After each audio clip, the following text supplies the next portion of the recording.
Hi, I'm Audrey and this is It's Odd. If you're new here, welcome. If you're returning, welcome back. I'm really glad you're all here. So in today's video, we are going to do a teriyaki sauce. This is a sauce that's easy to make. It takes less than 5 minutes in the blender. You can freeze it and you can use it for a bunch of different stuff. So this month I'll show you at least 2 recipes that you can use this particular sauce with. Like I said, it's super easy. I hope that you'll use this one. Without much more chatter, let's get cooking.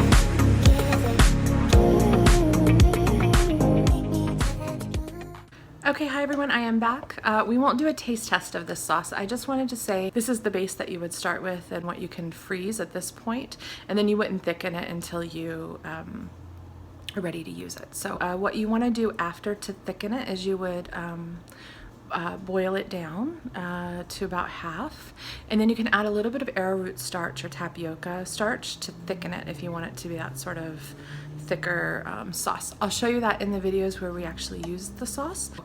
This will get you going, and we'll just see it in the next videos. All right, everyone.